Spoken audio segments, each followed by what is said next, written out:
আমরা দেখি যে যিনি এখন স্বরাষ্ট্রমন্ত্রী আছেন মাঝে মধ্যে মনে হয় যে তিনি হয়তো প্রধানমন্ত্রী অথবা রাষ্ট্রপতি। গ্লোবালি যে জেনজি আপরাইজিং হচ্ছে, এই আপরাইজিং শুধু গণঅভ্যুত্থানের ফরম্যাটে না, অনেক জায়গায় তো শুধু রাজনৈতিক সচেতনতার ফরম্যাটেও হচ্ছে। বর্তমান সময়ে আমরা জাতীয়ভাবে অনেকগুলো সংকটের মধ্য দিয়ে যাচ্ছি। এই সকল সংকটের একটাই কারণ আমাদের যেই নবনির্বাচিত সরকার, তাদের রাষ্ট্র পরিচালনার ব্যর্থতা।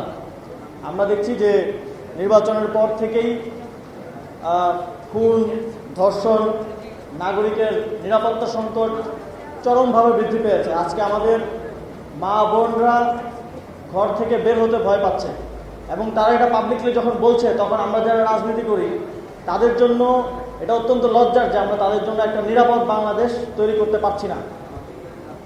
তবে এই ক্ষেত্রে সবচেয়ে বড় ব্যর্থতার দায়টা সরকারকে নিতে হবে। আমরা দেখি যে যিনি এখন স্বরাষ্ট্রমন্ত্রী আছেন মাঝে মধ্যে মনে হয় যে তিনি হয়তো প্রধানমন্ত্রী অথবা রাষ্ট্রপতি, কিন্তু তিনি তার স্বরাষ্ট্রমন্ত্রীর দায়িত্বই ঠিকভাবে পালন করছেন না, কিংবা করতে এক ধরনের অনীহা আমরা তার মধ্যে দেখি। তো আমাদের এর বাইরেও আমরা খুব অস্বাভাবিক এক ধরনের বিষয় ইদানিং দেখছি, যেটা আমরা হয়তো অনেক আগে দেখতাম যে একই ধরনের কিলিং, যেমন এখন গলা কেটে হত্যা করাটা আমরা দেখছি একটা ট্রেন্ডের মতো হয়ে গেছে। বিভিন্ন জায়গায় একই সাথে একই ধরনের ঘটনা ঘটছে।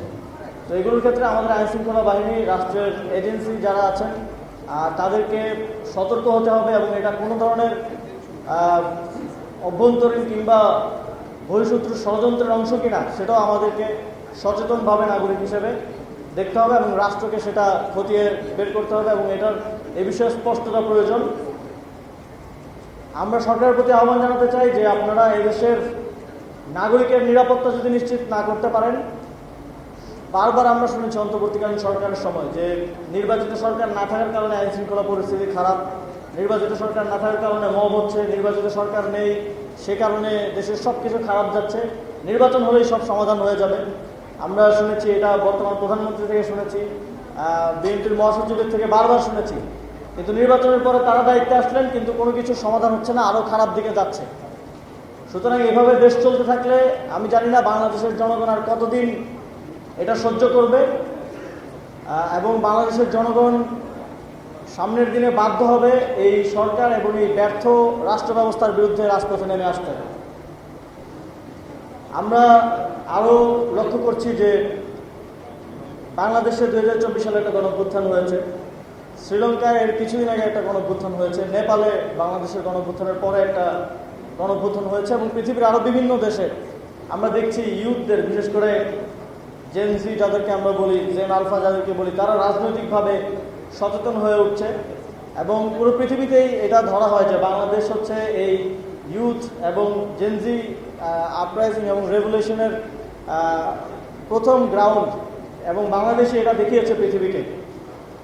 এবং আমরা খুব রিসেন্টলি দেখছি যে যেই দেশগুলোতেই এই ক্ষমতা হস্তান্তরের গণতান্ত্রিক প্রক্রিয়া আর কাজ করছে না, এবং গণতান্ত্রিক প্রক্রিয়াকে নানাভাবে নষ্ট করে ফেলা হয়েছে। আমরা রিসেন্টলি দেখেছি ভারতের পশ্চিমবঙ্গে নির্বাচন হয়েছে, 90 লাখ ভোটারকে ভোটার তালিকা থেকে বাদ দিয়ে দেওয়া হয়েছে। এখন আবার বলা হচ্ছে তাদেরকে নাকি বাংলাদেশে পুশব্যাক করা হবে। সেটা নিয়েও আমরা আমাদের সরকারের কোনো স্ট্রং রাজনৈতিক অবস্থান আমরা পাই নাই, দুঃখজনকভাবে। তবে আমরা দেখছি যে এই যে গণতান্ত্রিক প্রক্রিয়া নষ্ট হয়ে যাওয়া, এই যে ফ্রিডম অফ স্পিচ নষ্ট হয়ে যাওয়া, এবং জনগণকে এক ধরনের রাষ্ট্র কাঠামোর বিরুদ্ধে দাঁড় করিয়ে দেয়, এই জিনিসগুলো কিন্তু বাংলাদেশের জুলাই গণঅভ্যুত্থানের পূর্ববর্তী সময় ঘটেছে, এবং সেটাই বাংলাদেশের জনগণকে, বাংলাদেশের ইউথকে, আমাদেরকে রাজপথে নেমে আসতে বাধ্য করেছে।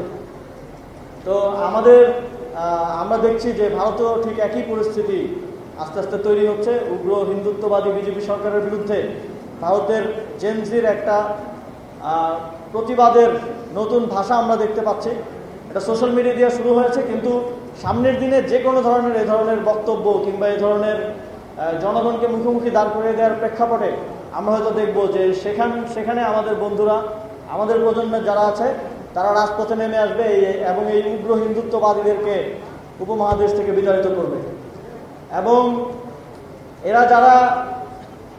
এরা তো অনেক কিছু বলে, আমরা শুনি, হাস্যকর অনেক কথা বলে যে এরা বাংলাদেশ দখল করবে, মিয়ানমার দখল করবে, পাকিস্তান দখল করবে, নেপাল, ভুটান দখল করবে, কিন্তু এরা এদের দেশ থেকেই অতি দ্রুত সময়ের মধ্যে বিতাড়িত হবে, এবং সেটা পুরো পৃথিবীতে যে গ্লোবালি যে জেনজি আপরাইজিং হচ্ছে, এই আপরাইজিং শুধু গণঅভ্যুত্থানের ফরম্যাটে না, অনেক জায়গায় তো শুধু রাজনৈতিক সচেতনতার ফরম্যাটেও হচ্ছে।